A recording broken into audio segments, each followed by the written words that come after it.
Dear SSLC students, in this video we are going to learn SSLC English poem which is Ballad of the Tempest summary. Okay, so this poem for SSLC students who are learning English as second language, I mean Kannada medium students. So ಆತ್ಮೀಯ ವಿದ್ಯಾರ್ಥಿ ಮಿತ್ರರೇ, so ಈ ವಿಡಿಯೋದಲ್ಲಿ ನಾವು SSLC ಗೆ ಇರತಕ್ಕಂತಹ poem ಯಾವುದಂದ್ರೆ Ballad of the Tempest ಅನ್ನುವಂತಹ poem ಅನ್ನು ನೋಡೋಣ. ಸೊ ಈ poem SSLC ಯಲ್ಲಿ ಇಂಗ್ಲಿಷ್ ಅನ್ನ ಸೆಕೆಂಡ್ ಲ್ಯಾಂಗ್ವೇಜ್ ಅಲ್ಲಿ ಓದಿರ್ತಕ್ಕಂಥ ಸ್ಟೂಡೆಂಟ್ಸ್ ಗಳಿಗೆ ಇರತಕ್ಕಂಥದ್ದು. ಓಕೆ, ಸೊ ಈ ಪೋಯಮ್ ಅನ್ನು ನಾವೀಗ ಲೈನ್ ಬೈ ಲೈನ್ ನೋಡೋಣ. ಸೊ ಅದಕ್ಕಿಂತ ಮುಂಚೆ ರೀಡ್ ದ ಪೋಯಮ್ ಬಿಫೋರ್ ಅನ್ನ ನೋಡ್ಬಿಟ್ಟು ದೆನ್ ಪೋಯಮ್ ಅನ್ನ ನೋಡೋಣ. ಓಕೆ, ಸೊ ಏನ್ ಹೇಳ್ತಾರೆ ನೋಡ್ರಿ, ಈ ಒಂದು ಬ್ಯಾಲಡ್ ಆಫ್ ದಿ ಟೆಂಪೆಸ್ಟ್ ಅನ್ನುವಂತಹ ಪೋಯಮ್ ಅನ್ನು ಬರೆದಿರ್ತಕ್ಕಂಥವ್ರು ಜೇಮ್ಸ್ ಟಿ ಫೀಲ್ಡ್ಸ್ ರವರು. ಸೊ ಇಲ್ಲಿ ಬ್ಯಾಲೆಡ್ ಅಂದ್ರೆ ನಾವು ಲಾವಣಿ ಅಂತ ಹೇಳ್ತೇವೆ, ಟೆಂಪೆಸ್ಟ್ ಅಂದ್ರೆ ಈ ಚಂಡಮಾರುತ ಬಿರುಗಾಳಿ ಅಂತ ನಾವು ಹೇಳ್ತೇವೆ. ಸೊ ಆ ಒಂದು ಚಂಡಮಾರುತ ಅಥವಾ ಬಿರುಗಾಳಿಗೆ ಸಿಲುಕಿಕೊಂಡಿರುವಂತಹ ನಾವಿಕರ ಕಥೆಯೇ ಈ ಒಂದು ಲಾವಣಿಯಲ್ಲಿ ಇರ್ತಕ್ಕಂಥದ್ದು, ಅಂದ್ರೆ ಈ ಒಂದು ಪೋಯಮ್ ಅಲ್ಲಿ ಇರ್ತಕ್ಕಂಥದ್ದು. ಓಕೆ, ಸೊ ಪೋಯಮ್ ಅನ್ನ ಶುರು ಮಾಡೋದಕ್ಕಿಂತ ಮುಂಚೆ ಇಲ್ಲಿ ರೀಡ್ ದ ಪೋಯಮ್ ಬಿಫೋರ್ ನ ನೋಡೋಣ. ಬನ್ನಿ ನೋಡೋಣ. Fortune favours the brave is an oft quoted statement ಅಂತ ಹೇಳ್ತಾರೆ. ಸೊ ಈ ಅದೃಷ್ಟ ಅನ್ನುವಂಥದ್ದು ಯಾವಾಗ್ಲೂ, ಆಫ್ಟ್ ಅಂದ್ರೆ ಯಾವಾಗ್ಲೂ ಮೇಲಿಂದ ಮೇಲೆ ಅಂತಿತ್ತು ಅಂದ್ರೆ ಆಫನ್ ಅಂತ ಅರ್ಥ ಮಾಡ್ಕೊಳ್ಳಿ. ಸೊ ಯಾವಾಗ್ಲೂ ಮೇಲಿಂದ ಮೇಲೆ ಕೇಳಿ ಬರುವಂತಹ ಸಂಗತಿ ಏನಂದ್ರೆ ಈ ಅದೃಷ್ಟ ಅನ್ನುವಂಥದ್ದು ಯಾವಾಗ್ಲೂ ಧೈರ್ಯಶಾಲಿಗಳಿಗೆ, ಶೂರರಿಗೆ ಒಲಿಯುವಂಥದ್ದು ಅಂತ ಹೇಳ್ತಾರೆ. ಮುಂದೆ ನೋಡ್ರಿ, even Columbus had a lot of faith in the all mighty ಅಂತ ಹೇಳ್ತಾರೆ. ಸೊ ಆಲ್ ಮೈಟಿ ಅದರಲ್ಲಿ ಸರ್ವಶಕ್ತನಾದ ಅಂತ ಅರ್ಥ ಕೊಡ್ತದೆ. ಸೊ ಇಲ್ಲಿ ಕೊಲಂಬಸ್ ಕೂಡ ಈ ಸರ್ವಶಕ್ತನಾದ ದೇವರ ಬಗ್ಗೆ, ದೈವತ್ವದ ಬಗ್ಗೆ ಸಾಕಷ್ಟು ನಂಬಿಕೆ ಉಳ್ಳಂತ ಒಬ್ಬ ನಾವಿಕನಾಗಿದ್ದ ಅಂತ ಹೇಳ್ತಾರೆ. ಸೊ ಹಂಗಾಗಿ ಅವನಿಗೆ ಕೂಡ ಈ ಫಾರ್ಚೂನ್ ಅಥವಾ ಅದೃಷ್ಟ ಅನ್ನುವಂಥದ್ದು ಒಲಿದು ಬಂದಿತ್ತು ಅಂತ ನಾವು ನೋಡ್ತೇವೆ. ಓಕೆ, ಸೊ ನೆಕ್ಸ್ಟ್ ನೋಡೋದಾದ್ರೆ ನೋಡಿ, but is it true of everybody ಅಂದ್ರೆ ಇದು ಎಲ್ಲರ ವಿಚಾರದಲ್ಲೂ ಸತ್ಯವಾಗುತ್ತಾ, ಸರಿಯಾಗುತ್ತಾ, ಅಥವಾ ಎಲ್ರಿಗೂ ಇದೇ ರೀತಿ ಫಾರ್ಚೂನ್ ಅಥವಾ ಅದೃಷ್ಟ ಅನ್ನುವಂಥದ್ದು ಸಿಕ್ಬಿಡುತ್ತಾ ಅಂತ ಪ್ರಶ್ನೆನ ಮಾಡ್ತಿದ್ದಾರೆ ಕವಿಗಳು. ಸೊ ಮುಂದಕ್ಕೆ ನೋಡ್ರಿ, ನಾವು ಲಿಸನ್ ಟು ಅ ಪೋಯಮ್. ನೋಡಿ ಈಗ ಪೋಯಮ್ ನೋಡೋಣ ಅಂತ ಹೇಳ್ತಾರೆ. Where the sailors face a great peril. So ಇಲ್ಲಿ ಕವಿಗಳಿದಾರಲ್ಲ, ಸೊ ಯಾವ ರೀತಿ ಪ್ಯಾರಿಲ್ ಅಂದ್ರೆ ನಾವು ಏನರ್ಥ ಕೊಡ್ತಾ ಇಲ್ಲ ಅಂದ್ರೆ ಗಂಡಾಂತರ. ಸೊ ಯಾವ ರೀತಿ ಕವಿಗಳು ಈ ಒಂದು ಗಂಡಾಂತರವನ್ನ ಎದುರಿಸಿದ್ರು ಅನ್ನುವಂಥದ್ದನ್ನ ನೋಡೋಣ ಪೋಯಮ್ ಮೂಲಕ ಅಂತ ಹೇಳ್ತಾರೆ. ನೋಡಿ, see whether some one will come to their rescue or not ಅಂತ ಹೇಳ್ತಾರೆ.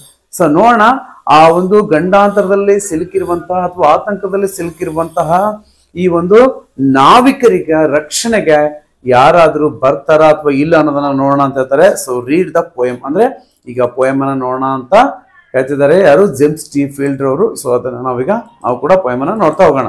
ಓಕೆ, ಸೊ ನಿಮ್ಮೆಲ್ರಿಗೂ ಗೊತ್ತಿರಲಿ, ಬ್ಯಾಲೆಡ್ ಅಂದ್ರೆ ಲಾವಣಿ, ಟೆಂಪೆಸ್ಟ್ ಅಂದ್ರೆ ಚಂಡಮಾರುತ ಅಥವಾ ಬಿರುಗಾಳಿ. ಸೊ ಚಂಡಮಾರುತ ಮತ್ತು ಬಿರುಗಾಳಿ ಸಿಲುಕಿಕೊಂಡಿರುವ ನಾವಿಕರ ಲಾವಣಿನೇ ಈ ಬ್ಯಾಲೆಡ್ ಆಫ್ ದಿ ಟೆಂಪೆಸ್ಟ್ ಆಗಿರ್ತಕ್ಕಂಥದ್ದು. ಓಕೆ, ನೋಡಿ, we were crowded in the cabin. So ನಾವು ಈ ಒಂದು ಕ್ಯಾಬಿನ್ ಅಲ್ಲಿ, ಕ್ರೌಡೆಡ್ ಅಂದ್ರೆ ಒಂದ್ ಕಡೆ ಎಲ್ರು ಜಮಾಯಿಸಿ ಬಿಡೋದು, ಎಲ್ರು ಈ ಒಂದು ಕ್ಯಾಬಿನ್ ಅಲ್ಲಿ ಜಮಾಯಿಸಿದ್ರು ಅಂದ್ರೆ ಸೇರಿದ್ರು.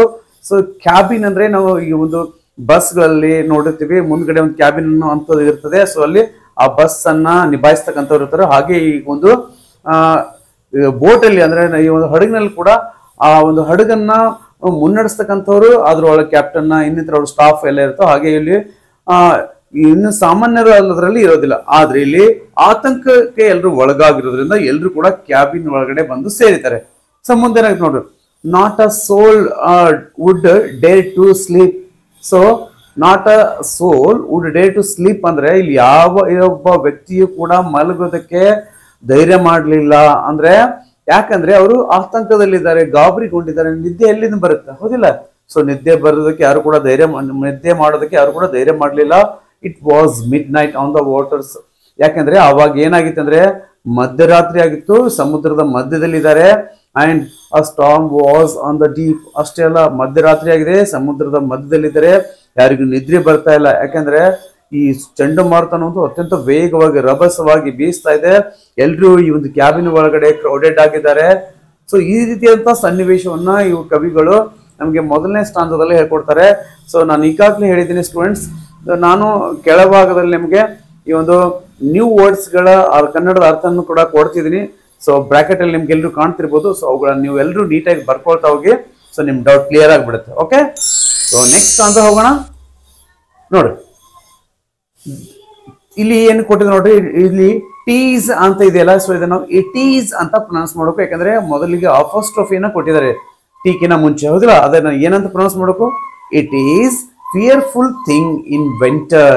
ಸೊ ಇಲ್ಲಿ ಈ ರೀತಿಯಾಗಿ ಮಧ್ಯರಾತ್ರಿಯಲ್ಲಿ ಹಡಗು ಈ ಚಂಡಮಾರುತಕ್ಕೆ ಸಿಲುಕುವಂಥದ್ದು ಈ ಸ್ಪೆಷಲಿ ವಿಂಟರ್ ಸೀಸನ್ ಅಲ್ಲಿ ಅದೊಂದು ಫಿಯರ್ಫುಲ್ ಆಗಿರುವಂತಹ ಒಂದು ಅಂದ್ರೆ ಭಯ ಹುಟ್ಟಿಸುವಂತಹ ಸನ್ನಿವೇಶ ಅಂತ ಹೇಳ್ತಾರೆ. ನೋಡಿ ಅಂತಾರೆ ಮುಂದೆ, to be shattered by the blast. ಅಷ್ಟೇ ಅಲ್ಲ, ಶಟರ್ಡ್ ಅಂದ್ರೆ ಗೊತ್ತಾ, ಇಲ್ಲಿ ಏನ್ ಗೊತ್ತಾ, ಛಿದ್ರ ಆಗುದು ಅಂತ ಹೇಳ್ತೀವಿ. ಈ ಬ್ಲಾಸ್ಟ್ ಆಗಿ ಎಲ್ಲಿ ಚಂಡಮಾರುತಕ್ಕೆ ಸಿಲುಕಿ ಹಡಗು ಛಿದ್ರ ಆಗಿಬಿಡ್ತದೆ ಅನ್ನುವಂತ ಆತಂಕದಲ್ಲಿ ಎಲ್ಲರೂ ಇದ್ದಾರೆ. And to hear the rattling trumpet. ಅಷ್ಟರಲ್ಲೇ ಈ ಒಂದು ತುತ್ತೂರಿ ಊದುವಂತ ಒಂದು ಶಬ್ದ ಎಲ್ರಿಗೂ ಕೇಳಿಸ್ತದೆ. ಸೊ ಇಲ್ಲಿ ರಾಟ್ಲಿಂಗ್ ಅಂದ್ರೆ ಶಬ್ದ, ಸೌಂಡ್ ಅಂತ ಅರ್ಥ ಮಾಡ್ಕೊಳ್ರಿ. ಟ್ರಂಪೆಟ್ ಅಂದ್ರೆ ತುತ್ತೂರಿ ಅಂತ ಹೇಳ್ತೀವಿ. ಆ ತುತ್ತೂರಿಯ ಶಬ್ದ ಕೇಳಿಸ್ತಾ ಇತ್ತು. ಯಾಕೆ, ಯಾವ ರೀತಿ ಈ ಒಂದು ಆಫೀಸ್ಗಳಲ್ಲಿ ಕಚೇರಿಗಳಲ್ಲಿ ಏನಾದ್ರು ಬೆಂಕಿ ಕಾಣಿಸ್ಕೊಂಡಾಗ ಸೈರನ್ ಅನ್ನೋಂಥದ್ದು ಇರ್ತದೆ, ಅದೆಲ್ಲ ಹಾಗೆ ಇಲ್ಲಿ ಕೂಡ ಈ ಹಡಗಿನಲ್ಲಿ ಹಡಗಿಗೆ ಏನಾದ್ರು ಆತಂಕ ಎದುರಾದ್ರೆ ಅಲ್ಲಿ ಟ್ರಂಪೆಟ್ ಅನ್ನ ಅವರು ಊದ್ತಾ ಇದ್ರು.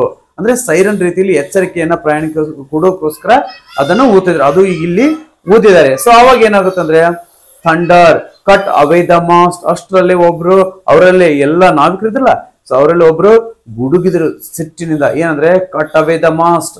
ಮಾಸ್ಟ್ ಅಂದ್ರೆ ನಾವ್ ಹೇಳ್ತೀವಿ ಈ ಒಂದು ಧ್ವಜ ಇರುತ್ತಲ್ಲ, ಆ ಧ್ವಜ ಸ್ತಂಭ ಇರುತ್ತಲ್ಲ, ಸೊ ಅದಕ್ಕೆ ನಾವು ಪಟಸ್ತಂಭ ಅಂತ ಕೂಡ ಹೇಳ್ತೇವೆ. ಸೊ ಅದನ್ನ ಕಟ್ ಮಾಡ್ರಿ ಅಂತ ಹೇಳಿದ್ರು. ಮಾಸ್ಟ್ ಅಂದ್ರೆ ಪಟಸ್ತಂಭ, ಅದನ್ನ ಕಟ್ ಮಾಡ್ರಿ ಅಂತ ಹೇಳಿದ್ರು. ಯಾಕಂದ್ರೆ ಆ ಒಂದು ಶಬ್ದದಿಂದ ಏನಾಗಬಹುದಾಗಿತ್ತು, ಆ ಹಡಗು ತನ್ನ ದಿಕ್ಕನ್ನ ಬದಲಾಯಿಸಿ ಅದು ಪಲ್ಟಿ ಹೊಡಿಬಹುದಾಗಿತ್ತು. ಹಂಗಾಗಿ ಆ ಹಡಗಿಗೆ ಏನು ತೊಂದರೆ ಆಗ್ಬಾರ್ದು ಅಂತ ಪಟಸ್ತಂಭವನ್ನ ಕಟ್ ಮಾಡ್ರಿ ಅಂತ ಒಬ್ರು ಗುಡುಗಿದ್ರು. ಓಕೆ, ಸೊ ಪ್ರತಿಯೊಂದು ಲೈನ್ ಬೈ ಲೈನ್ ಅಲ್ಲಿ ಬರ್ತಕ್ಕಂಥ ನ್ಯೂ ವರ್ಡ್ಸ್ ಗಳನ್ನ ನಾನು ಕನ್ನಡದ ಅರ್ಥ ಮೂಲಕ ನಿಮ್ಗೆ ತಿಳಿಸ್ಕೊಡುವಂತ ಪ್ರಯತ್ನ ಮಾಡಿದೆ. ಅವುಗಳನ್ನ ಬರ್ಕೊಳ್ತಾ ಹೋಗಿ. ಸೊ ನೆಕ್ಸ್ಟ್ ಅಂತ ಹೋಗೋಣ. ನೋಡಿ, so we shuddered there in silence. So ನಾವೆಲ್ಲರೂ ಶಡರ್ಡ್ ಅಂದ್ರೆ ಗೊತ್ತಾ, ನಡುಗ್ತಾ ಇದ್ವಿ, ಸೈಲೆನ್ಸ್ ಆಗಿ ಕುತ್ಕೊಂಡು ನಡುಗ್ತಾ ಇದ್ವಿ. ಯಾಕಂದ್ರೆ ಅವ್ರಿಗೆ ಚಳಿಯಿಂದ ಯಾರು ಕೂಡ ನಡುಗ್ತಿಲ್ಲ. ಯಾಕಂದ್ರೆ ಅವರು ಆತಂಕದಲ್ಲಿದ್ದಾರೆ. ಸಮುದ್ರದ ಮಧ್ಯದಲ್ಲಿ ನಡುರಾತ್ರಿಯಲ್ಲಿ ಚಂಡಮಾರುತಕ್ಕೆ ಸಿಲುಕಿಕೊಂಡಿದ್ದಾರೆ. ಆ ಒಂದು ಆತಂಕದಲ್ಲಿ ಅವರೆಲ್ಲರೂ ನಡುಗ್ತಾ ಇದ್ದಾರೆ. ವಿನಃ ಈ ಒಂದು ವಿಂಟರ್ ಅಂದ್ರೆ ಚಳಿಯಿಂದ ನಡುಗ್ತಿಲ್ಲ ಅಂತ ಇಲ್ಲಿ ಹೇಳ್ತಿದ್ದಾರೆ. For the stoutest held his breath. So ಇಲ್ಲಿ ಎಂಥ ಒಂದು ಸ್ಟೌಟೆಸ್ಟ್ ಅಂದ್ರೆ ಎಂಥ ಧೈರ್ಯಶಾಲಿ ಕೂಡ ಆಗಿದ್ರು ಕೂಡ ಹೆಲ್ಡ್ ಹಿಸ್ ಬ್ರಿತ್, ಅವನು ಒಂದು ಉಸಿರನ್ನ ತಾನು ಬಿಗಿಯಾಗಿ ಹಿಡಿದಿಟ್ಕೊಂಡಿದ್ದ. ಯಾಕೆಂದ್ರೆ while Dus hungry C was ಡೌರಿಂಗ್, ಯಾವಾಗ ಈ ಹಸಿದಿರತಕ್ಕಂತ ಸಮುದ್ರ ಗರ್ಜನೆಯನ್ನು ಮಾಡ್ತಿತ್ತು, ಅಂದ್ರೆ ಆ ಸಮುದ್ರಕ್ಕೆ ಹಸಿವಾಗಿದೆ ಅಂತ ಅದು ಗರ್ಜನೆಯನ್ನು ಮಾಡ್ತಿತ್ತು.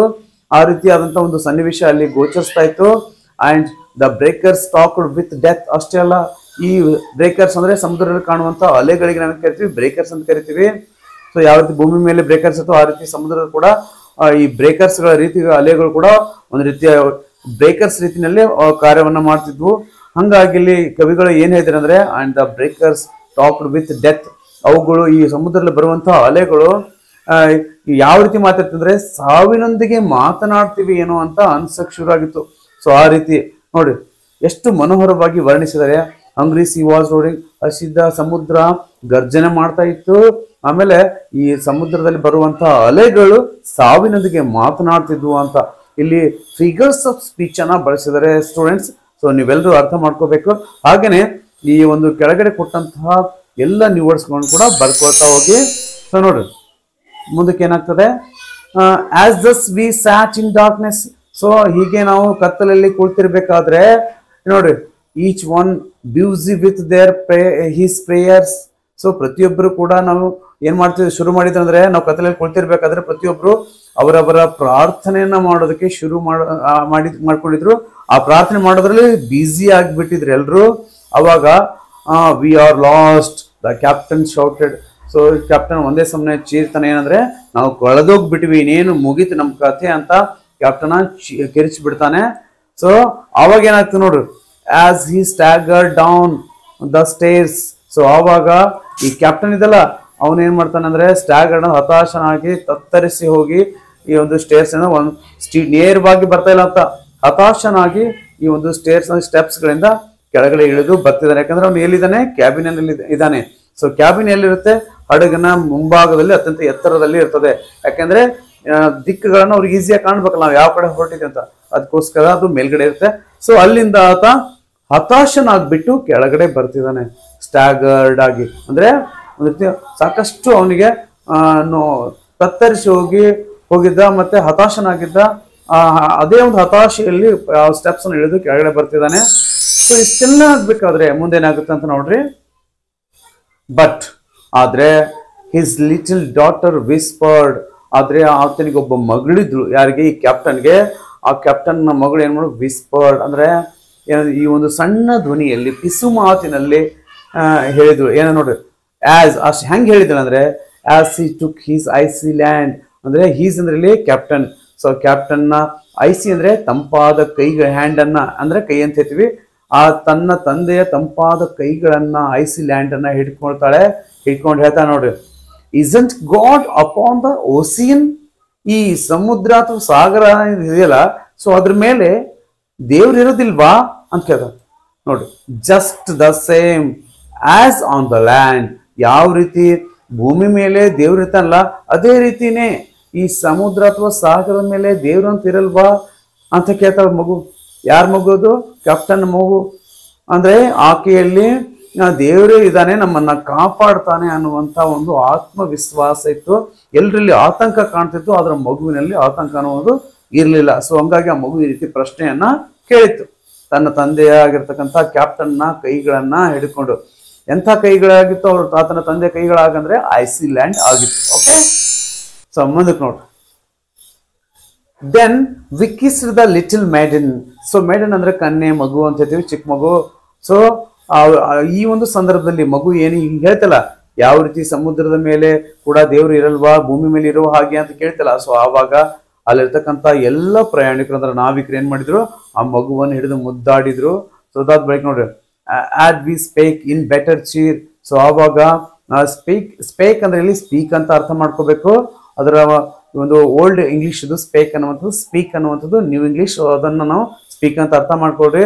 Add we speak in better cheer, ನಾವು ಎಲ್ಲರೂ ಮಾತನಾಡ್ಕೊಳ್ತಾ ಒಬ್ರಿಗೊಬ್ರು ಹುರಿದುಂಬಿಸ್ತಾ ಕೂತ್ಕೊಂಡಿವಿ ಅಂತ ಹೇಳ್ತಾರೆ. ಸೊ ಮುಂದೆ ಏನಾಯ್ತು ನೋಡ್ರಿ, and we anchored safe in harbour. Harbour ಅಂದ್ರೆ ಇಲ್ಲಿ ಬಂದರು ಅಂತ ಹೇಳ್ತೀವಿ. ಸೊ ಕೊನೆಗೆ ನಾವು ಈ ಹಾರ್ಬರ್ ಅಂದ್ರೆ ಬಂದರಿಗೆ ಬಂದು ತಲುಪಿದ್ವಿ. ಆವಾಗ ಈ ಆಂಕರ್ಡ್ ಅಂದ್ರೆ ಇಲ್ಲಿ ಏನ್ ಗೊತ್ತಾ, ಲಂಗೂರು ಅಂತ ಹೇಳ್ತೀವಿ. ಲಂಗೂರು ಅಂದ್ರೆ ಸಮುದ್ರದ ಒಳಗಡೆ ಅದನ್ನ ದಡಕ್ ಬಂದಾಗ ಅದನ್ನ ಬಿಡ್ತಾರೆ. ಸೊ ಅದು ಬಿಟ್ಟಾಗ ಹಡಗು ಅನ್ನೋದು ಸೇಫ್ ಆಗಿ ಲ್ಯಾಂಡ್ ಆಗ್ತದೆ. ಹಡಗನ್ನ ಲ್ಯಾಂಡ್ ಮಾಡಕ್ಕೆ ಬಳಸ್ತಕ್ಕಂಥ ಒಂದು ಸಾಧನ ಅದು ಯಾವುದು, ಆಂಕರ್ಡ್, ಲಂಗೂರು ಅನ್ನುವಂಥದ್ದು. ಹೌದಾ? ಸೊ ನೀವು ಒಂದ್ಸಲ ಸಮುದ್ರ ಪ್ರಯಾಣ ಮಾಡಿದ್ರೆ ಆ ಹಡಗಿನವರು ಯಾವ ರೀತಿ ಬಂದರ ಅಥವಾ ಹಾರ್ಬರ್ಗೆ ಬಂದಾಗ ಹಡಗನ್ನ ಲ್ಯಾಂಡ್ ಮಾಡ್ತಾರೆ ಅಂತ ನೋಡಿದ್ರೆ ನಿಮ್ಗೆ ಅದು ಅರ್ಥ ಆಗುತ್ತೆ. ಹೌದಿಲ್ಲ? ಸೊ ನೋಡ್ರಿ, ನೆಕ್ಸ್ಟ್ ಏನಾಯ್ತು ನೋಡ್ರಿ, ಅವ್ರು ಬಂದು ಆಗೋ ಹೀಗೋ ಮಾಡಿ ಅಲ್ಲಿ ಬಂದರಿಗೆ ಬಂದು ತಲುಪಿದ್ರು. Then the moon was shining clear. Sorry, when the moon was shining clear. ಯಾವಾಗ ಬಂದ್ರಂದ್ರೆ ಅವ್ರು ಬಂದಿರುವಾಗ ಅಲ್ಲಿ ಏನು ಬಂದರಿಗೆ ಬಂದು ತಲುಪಿದ್ರಲ್ಲ, ಸೊ ಅವಾಗ ಏನಾಗ್ತಿತ್ತು ಅಂದ್ರೆ ಚಂದ್ರ ಅತ್ಯಂತ ಪ್ರಕಾಶಮಾನವಾಗಿ, ಅತ್ಯಂತ ಸ್ಪಷ್ಟವಾಗಿ, ಕ್ಲಿಯರ್ ಆಗಿ ಬೆಳಗ್ತಿದ್ದ. ಆವಾಗ ಅವರು ಎಲ್ಲರೂ ಕೂಡ ಈ ಒಂದು ಹಾರ್ಬರ್ ಅಂದ್ರೆ ಬಂದರಕ್ಕೆ ಬಂದು ತಲುಪಿದ್ರು ಅಂತ ಹೇಳ್ತಾರೆ. ಸೊ ಈ ರೀತಿಯಾಗಿ ಈ ಒಂದು ಪೊಯಮ್ನಲ್ಲಿ ನಾವು ನೋಡಿದ್ರೆ ಈ ಒಂದು ಸಾಮಾನ್ಯವಾಗಿ ನಮಗೆ ಧೈರ್ಯ ಮತ್ತೆ ದೈವ ಬಲದ ಬಗ್ಗೆ ಅಚಲವಾದ ನಂಬಿಕೆ ಇರಬೇಕು. ಕಷ್ಟದ ಸಂದರ್ಭಗಳಲ್ಲಿ ವಿಶೇಷವಾಗಿ ಅಂದಾಗ ನಮಗೆ ಈ ಒಂದು ಫಾರ್ಚೂನ್, ಅದೃಷ್ಟ ಅನ್ನುವಂಥ ಸಹಜವಾಗಿ ನಾವು ನಮ್ದಾಗಿಸ್ಕೊಳ್ಬಹುದು ಅಂತ ಕವಿಗಳಾಗಿರ್ತಕ್ಕಂಥ ಜೇಮ್ಸ್ ಟಿ ಫೀಲ್ಡ್ ಅವರು ಬ್ಯಾಲೆಡ್ ಆಫ್ ದ ಟೆಂಪೆಸ್ಟ್ ಅಂದ್ರೆ ಈ ಲಾವಣಿಯ ಪದ್ಯದ ಮೂಲಕ ನಮಗೆ ಹೇಳ್ಕೊಡ್ತಿರ್ತಕ್ಕಂಥದ್ದು. ಸೊ ನಿಮ್ಮೆಲ್ರಿಗೂ ಅರ್ಥ ಆಗಿದೆ ಅಂತ ಭಾವಿಸ್ತೇನೆ. If you have any doubts you can comment in the comment section.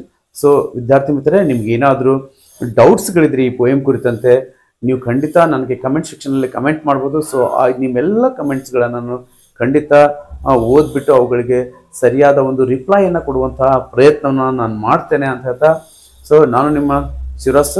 So ಇಲ್ಲಿಗೆ ಈ ಸೆಷನ್ನ ಮುಗಿಸೋಣ ಅಂತ ಹೇಳ್ತಾ, ಥ್ಯಾಂಕ್ ಯು, ಧನ್ಯವಾದ, ಜೈ ಹಿಂದ್.